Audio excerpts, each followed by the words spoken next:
The Project Grants Scheme is the National Health and Medical Research Council's largest annual research funding program. This year, the highest quality independent grant review panels, or GRP, will once again undertake assessment of eligible project grant applications. During August and September, members of the research community will gather to assess over 3,500 applications. This will involve 36 12 to 15 member grant review panels, each meeting for a week to assess around 115 applications. Before the panels start in Canberra, panel members will have received membership packages, including all applications for review, external assessments and briefing notes. On the first day of any assessment week, panellists will process 15 applications with a further 25 per day during the remainder of the week. On average, this equates to one application every 20 minutes, though process times will vary from application to application.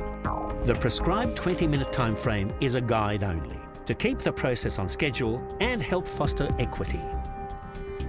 A seamless review process will depend on collegial and professional behaviour. In this regard, it's vital panellists declare any personal or professional relationships or institutional affiliations that could unduly influence an application.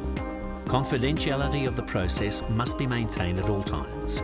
Should any contentious issues arise, requiring assistance to resolve, chairs and panellists can obtain information and guidance from the senior NHMRC members. Each grant review panel will be chaired by a neutral and independent expert on behalf of the NHMRC. Chairs will have a broad-based understanding in the associated disciplines to which they've been assigned. The chairs are themselves experienced researchers who will ensure no panellist exerts undue influence. They'll keep the process on time and co-manage any conflicts of interest with Secretariat staff and facilitate budget discussions. Deputy chairs will assist chairs and summarise key points made by the primary and secondary spokespersons, especially for changes to budgets. The roles of primary and secondary spokesperson have already been allocated to different panellists, allowing each to represent approximately 8 applications in each role. Primary spokespersons will discuss applications with reference to 3 specific assessment criteria: scientific quality, significance or innovation, and applicant track record, noting strengths and weaknesses in each of these, all in 5 to 6 minutes. Secondary spokespersons will present a 3 to 4 minute report on the external assessment comments. They may also comment on the assessment criteria, but should not just repeat the primary spokesperson's comments. As research and scientific experts, all panellists will assess and vote on the applications following discussions by the entire panel. During these considerations, an independent observer, a highly respected volunteer representing the broader community, may be present to listen to the grant review panel for short periods, and they will report daily to the NHMRC. The cycle of an application in the grant review panel process will start with the chair announcing its app ID, title, and any conflicts of interest. Any panellist with a conflict of interest must leave the room. The extensive NHMRC briefing information must be consulted to ensure that conflict of interest is rigorously managed. Spokespersons and panellists will have rated applications with scores from 1 to 7 across the 3 assessment criteria. The balance of individual component scores will be weighted: 50% scientific quality, 25% significance or innovation, and 25% scientific track record. The primary and secondary spokespersons will reveal their scores in all 3 assessment categories. At this stage, applications with low scores or those under 4 will be flagged as non-competitive applications or NCAs. Those with high scores, on the other hand, are likely to only need brief discussion. Applications in the mid-range may need detailed discussion. First, the primary and secondary spokespersons will provide brief, focused reports to be discussed by the panel, after which the chair will confirm the final primary and secondary spokesperson scores. Following informed debate about the pros and cons of an application, panellists should feel empowered to participate and be ready to cast their votes. Should any panellist need more time for review, the process may take slightly longer than the suggested 20 minutes.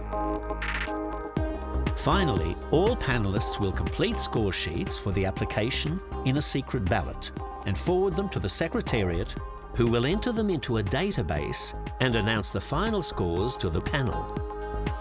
Now, with so many applications to process, early removal of non-competitive applications, known as Not for Further Consideration, or NFFCs, will make this mammoth task a little easier.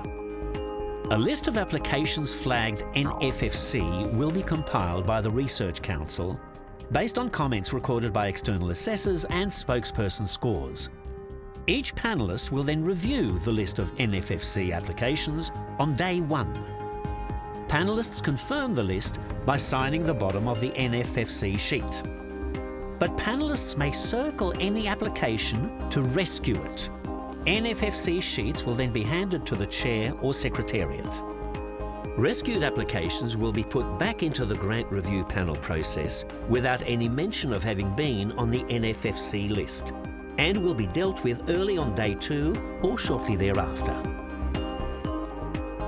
The Grant Review Panel can now begin budget discussions for applications with a calculated overall category score of 5 or above. Budget discussions will also get underway for applications with a category score of 4 that target research in priority areas aligned with the Council's strategic plan, including Cancer Australia. The Marshall and Warren Award recognises applications with a minimum category score of 4 considered innovative and higher risk that also offer significant gains in new areas of knowledge and/or concept development. Each grant review panel can choose to nominate just one application for this award for consideration by the NHMRC. So finally, let me thank you for agreeing to be a member of the GRP panel and assist them this year. Thank you for the work you've already done and the work you'll do between now and when the panel meets. I look forward to seeing you in Canberra while you do that crucial central work of the NHMRC, and that is high quality peer review. We all work to improve the health of Australians, and peer review is right at the centre of that. So thanks again.